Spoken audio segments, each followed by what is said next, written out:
Welcome to the Aligned Sacred Alchemy podcast.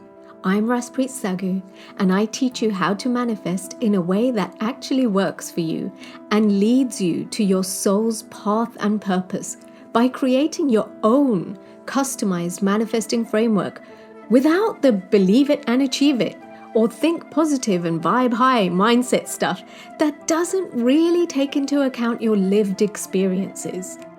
If you're a conscious creator and ready to live your wildest dreams, instead of just fantasizing about them or trying to manifest them, then listen on as I bring spiritual principles to life through grounded experiences and real life situations, so you can be in a state of receiving and courageously manifest in and on purpose.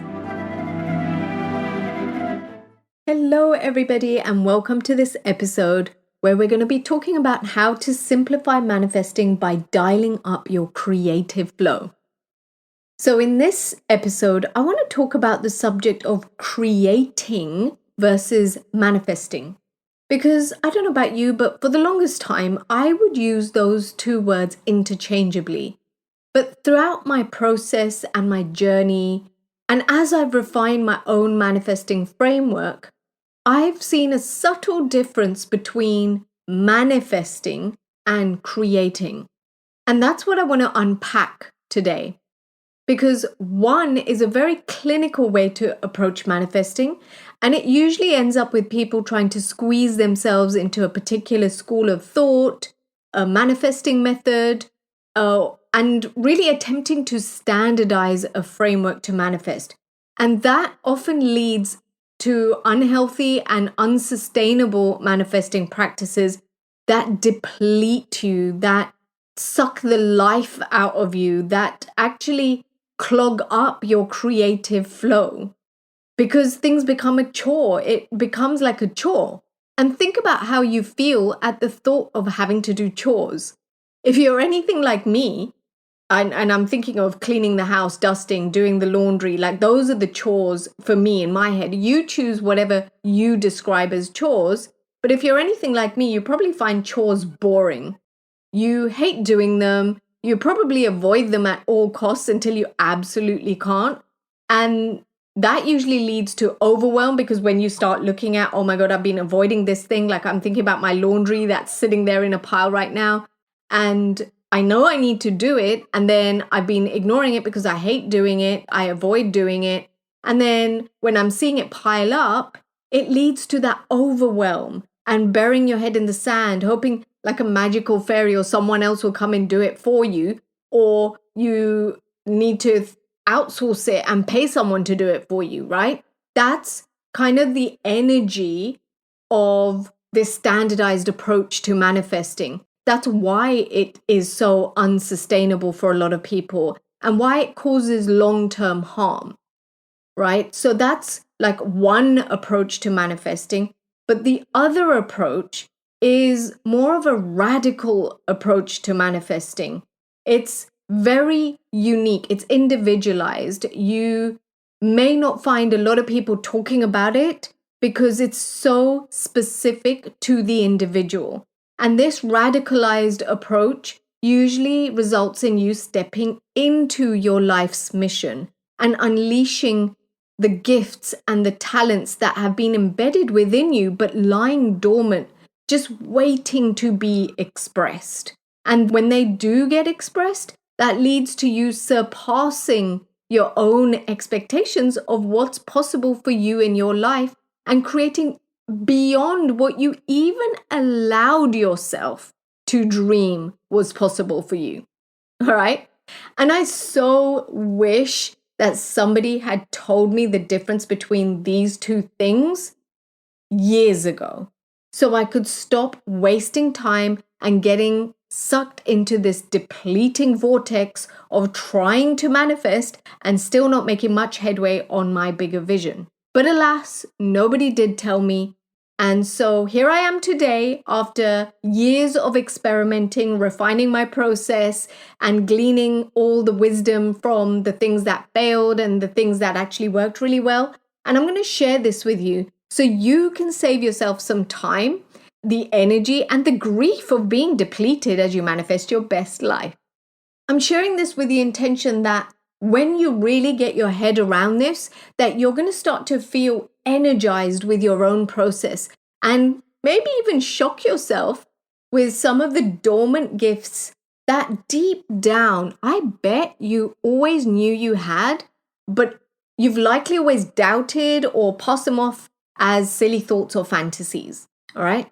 So if that sounds appealing to you, stick around and I'm going to be sharing with you 5 key things that I have learned from creating versus manifesting that are an absolute game changer and something that I invite you to definitely factor into your personal manifesting framework.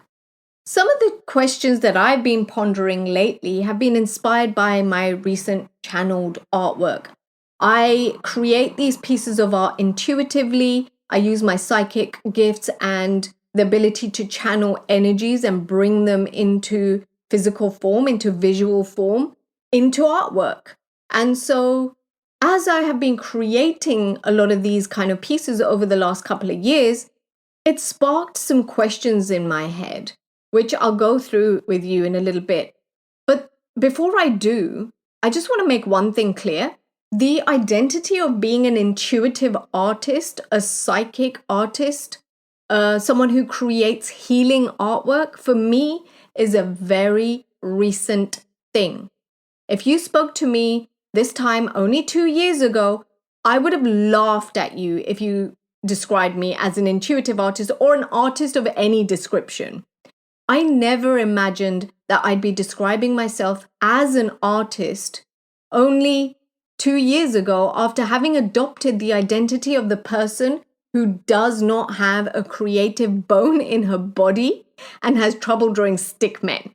Like literally since the age of 11, all my life, that is what I thought of myself. I thought I was more of a science person. I didn't really see myself as being a creative person or someone who's very artistic.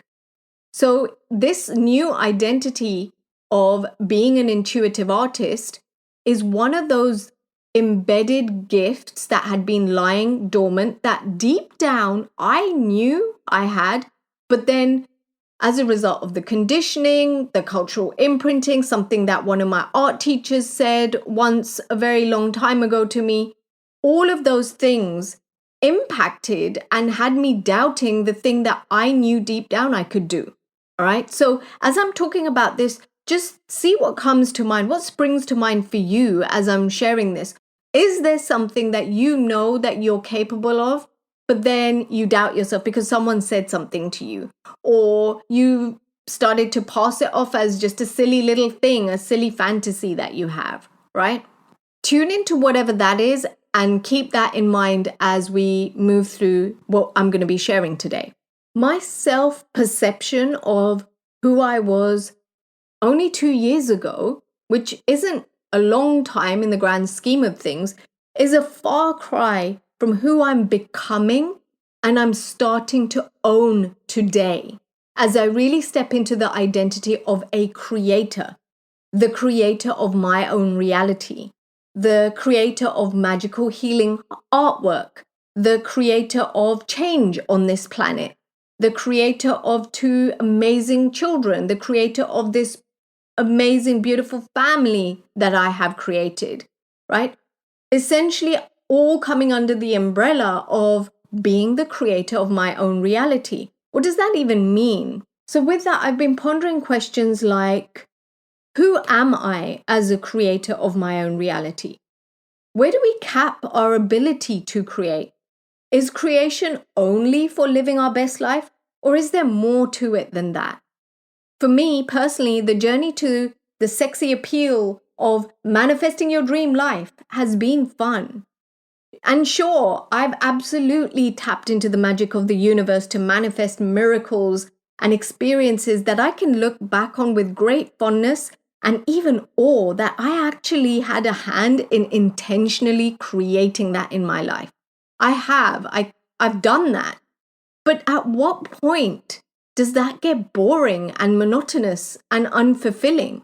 where the yearning to create is no longer satiated by just living your best life, as dictated by the success markers of society. So when you have a certain amount in the bank, or when you get married, or the kind of house you live in, or the status in society that your career offers you, or all the other, standardized things that are the success markers as dictated by your community, maybe by your family, by society at large.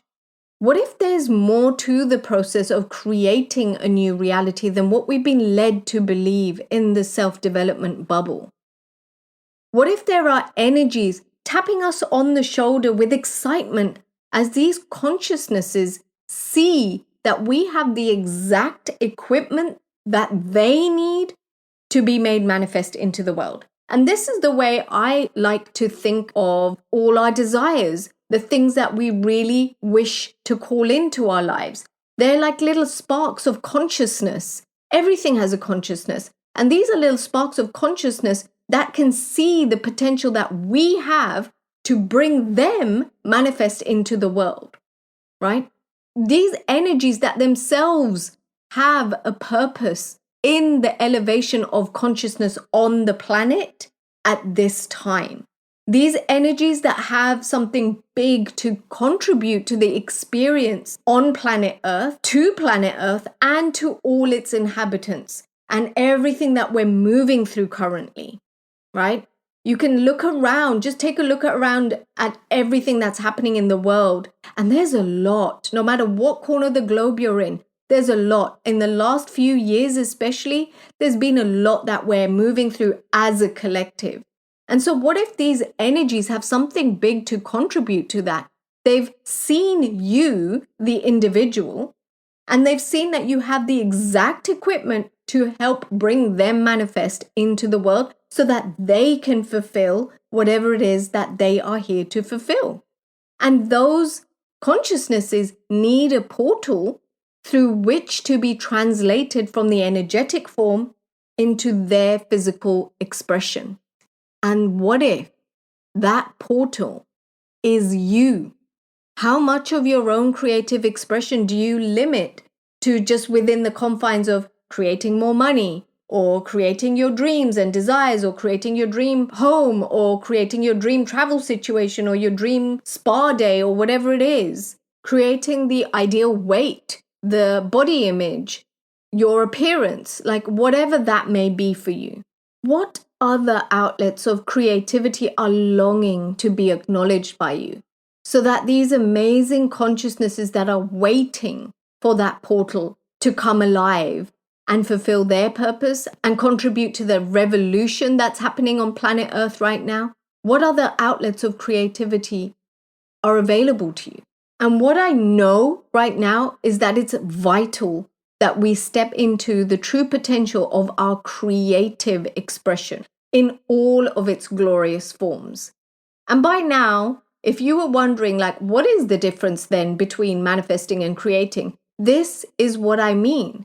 The creative expression can happen through so many different outlets, and I'll talk about that here in a little bit. Whereas the manifesting kind of mindset is geared towards a clinical, standardized way of doing things, right? That's what I was talking about at the beginning of the podcast, where that way becomes very chore-like, like it becomes very clinical, and it can be very easy to be disconnected from the actual intention when you're operating from this standardized model. You lose the magic, the joy, the charm, and the pleasure of the creativity and the creative flows and the creative expression when you're operating from this model. So it's vital that we now start to step into and tap into the true potential of our creative expression in all of its glorious forms, whatever that outlet might look like for you, because that's going to be where it's different for every single individual. It's not going to look the same as everybody else, right? I talked about my expression of creativity, and one of them being my artwork. My podcast is another expression of my creativity. My writing is another expression of my creativity. And I do like to dabble in gardening every now and then. And that's another expression of creativity that I have. So whatever that outlet might look like for you, you want to lean into that. And it may be the silly, mundane things that you do that you don't even bat an eyelid at because it comes so easily to you, or it's just part of your everyday life. For some, it might be the joy of cooking a nice meal. Maybe it's baking or decorating a cake. Maybe it's sewing an outfit or it's singing for you. Maybe, like me, it's gardening or writing or dancing. The list is endless. Like, it could literally be any activity that just brings you joy. Activities that you do mostly because they bring you joy and for no real other reason. Like, the primary reason is that they bring you joy. And often these things are the kind of things you take for granted. So I invite you to explore this with fresh eyes in your own life. All right. And I'm going to illustrate this with an example. But as I go through an example in my own life, I invite you to look at what that might be for you. So for me, it started out as little doodles I would absentmindedly do when I was a little girl. You know, anytime I was on the phone or the teacher was talking and I was getting bored in a lesson, I would do these little doodles of eyes, of henna patterns, or I would draw these different shapes and try to sketch them so that they looked three-dimensional. And, you know, it was nothing major, nothing to write home about. But it was simple, mindless little doodles that I would do. And it was almost an unconscious thing that I would be doing them. Like, I didn't even really have control. My body would just do it, okay?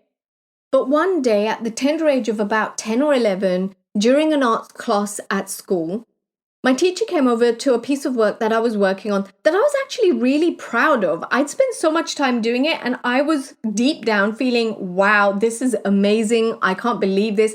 And I was actually excited as I saw her walk over to me, thinking that I was going to be praised because I'd done this amazing piece of work.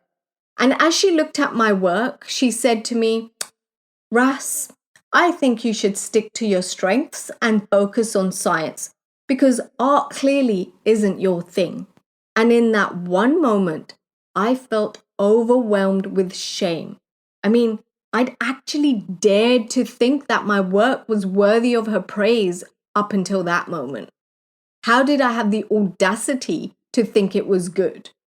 I felt so embarrassed and disappointed because I'd worked so hard and I actually genuinely thought the work that I'd produced was good, but I didn't get the praise that I saw my other classmates getting from the teacher. And in that snap of a moment, I decided, okay, I'm definitely not an artist then. I wasn't creative like my friends. I wasn't artistic like them. I wasn't good at art. I had to stick to my lane and just do science because I was good at that. Facts and science. In that moment, that's what I decided was true. And so from that time on, I proudly stepped into this identity and claimed this identity of someone who didn't have an artistic or creative bone in her body. I would proudly declare, I have trouble drawing stick men. And that became my identity. All right. I would bake cakes and decorate them for friends. And it's so funny because on my Facebook, I put up these pictures of parties and cakes that I've done for family functions and everything. And even though I had such amazing feedback from members of my Facebook community and family members and friends about how amazing these cakes were, I still didn't see myself as being creative. I just, like, my brain just wouldn't connect the things together. It just wasn't seeing. My self-perception was so clouded in that moment or during that phase of my journey that I simply couldn't see what was right in front of me. I would write and tell stories that had people enthralled. They wanted to know more and more, and still I would operate from this belief that I wasn't creative, right? Because of what I had defined as being creative, what I made it mean to be artistic or be creative. And as I share this with you, think about what's coming up for you. Think about any times in your life where you've had similar experiences or your version of what was happening and what I'm describing here. All right. For me, I continued my mindless doodles and sketches, still not believing they were any good because, I was more of a scientist and I wasn't an artist, because it's a binary thing, right? You can only be one or the other. Absolutely not. And I say this with my voice dripping with sarcasm. I hope you can get that.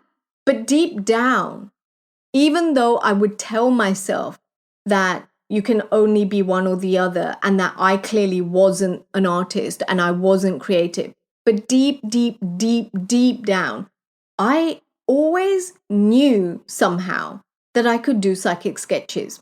And I don't know if you've ever watched those missing person cases on TV, those documentaries about cold cases where they invite psychics to come in and these psychics start doing these psychic sketches and things like that. I would watch those programs and think deep down, I would never say it out loud or share this with anyone, that I know I can do that.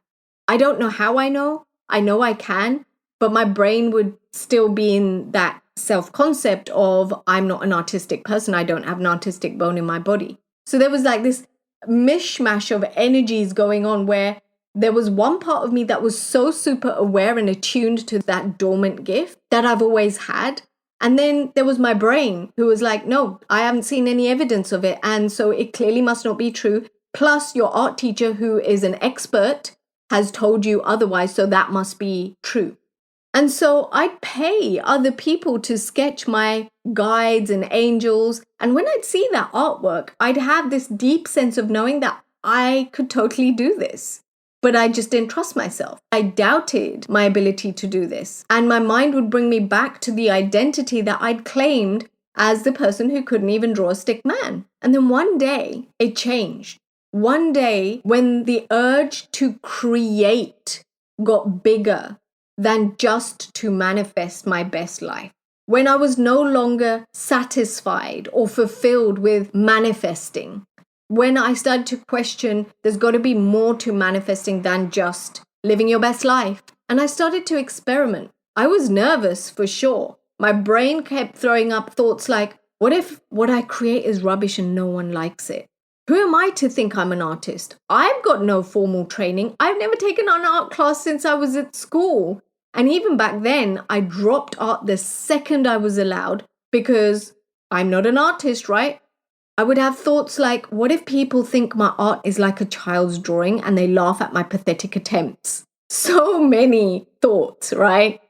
And to be honest, I still have those thoughts come up even now, even after I've evolved with my art, and I'm still evolving.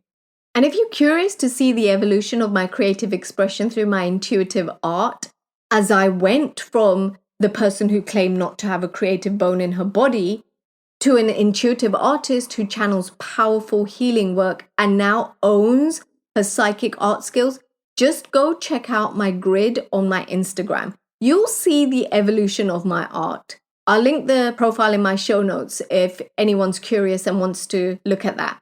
But my brain, even now, even though I've done some of my best work, I still have these kind of thoughts being thrown up, all right?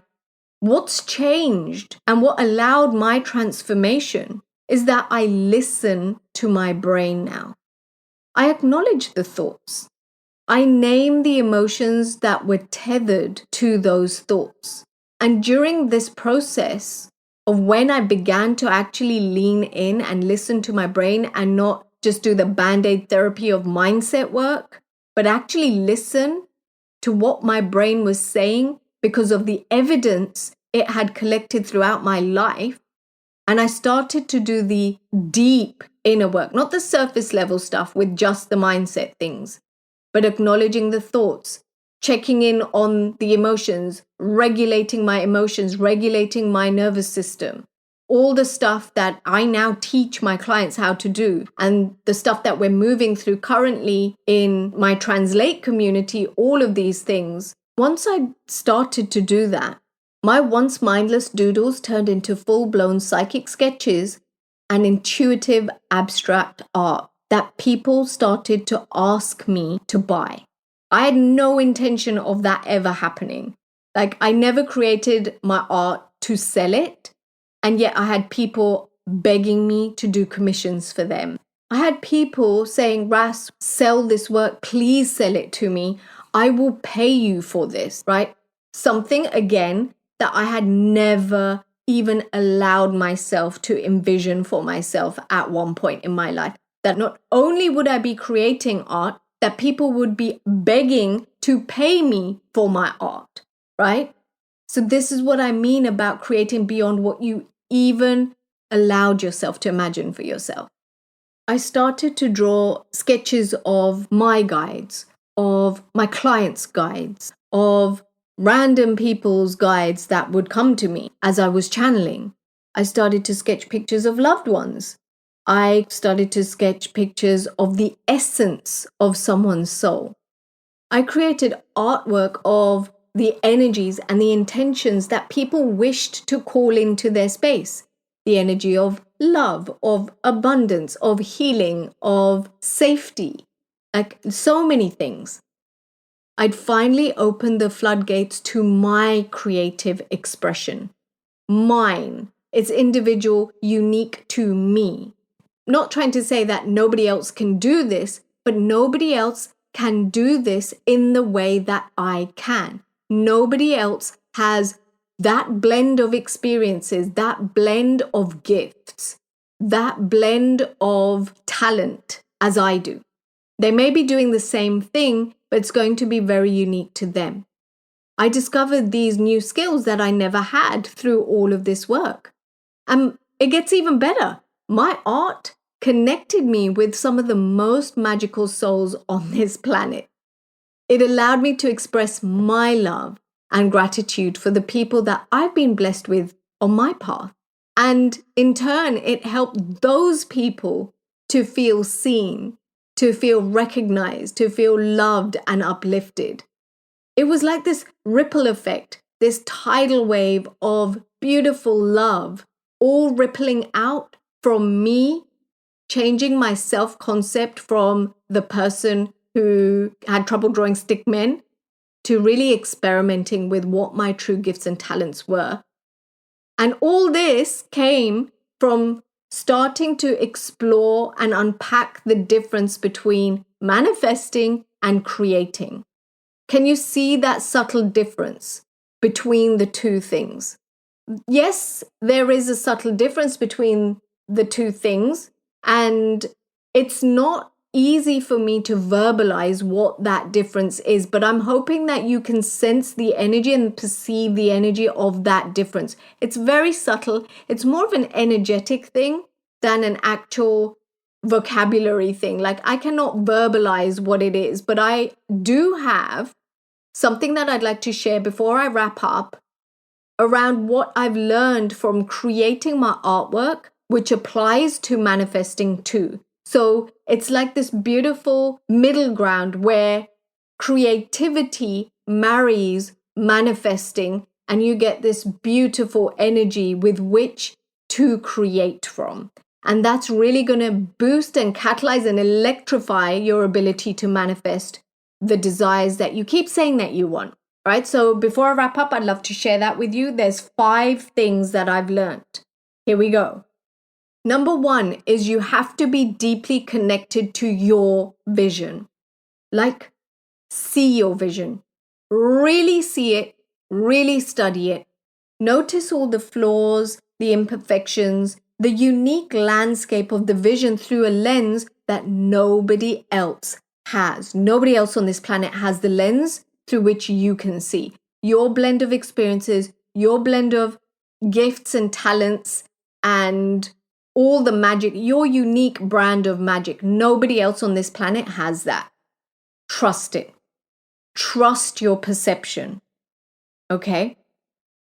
Number 2, and this is one of the most simple, but the most important. Just start. It doesn't matter if you don't know how to do it all. Start with the first stroke, the first step, and keep doing the next one, and then the next one, and then the next one. Because before long, it's going to shape up into something And the vision will literally create itself as you start to connect and partner with unseen forces to bring something in energetic and thought form into something physical. All right. It's the same when you are painting or being creative with expressing your creativity as it is with manifesting. All right. And then number 3 is be okay with totally messing it up. Experiment, try different techniques. This applies to creating and for manifesting, okay? You've got to be willing to experiment. You've got to be willing to try different techniques. Keep a track of what works and what doesn't, right? This is something, what I coin the term refining your manifesting framework, refining your process, something that we dive very deep into over on Translate, where not only do you get to create your manifesting framework, you get to evaluate it. You get to do your research and development. You get to evolve it, because as you evolve, so are your desires. As you evolve, so are the possibilities that are accessible to you. All right. So this is going to be an ongoing process. And all you're doing is you get to deepen this work as you start evolving. And your desires are going to start getting bigger and bigger. And it's not because you're being greedy. It's not because you're not satisfied. It's because you're now stepping into the energy of possibility. Now you've seen what's possible and you've created that and you've gathered evidence. Now it's time to refine your manifesting framework for the bigger, better things that are now available for you that weren't available before. All right. So this is something really deep that we talk a lot about on Translate.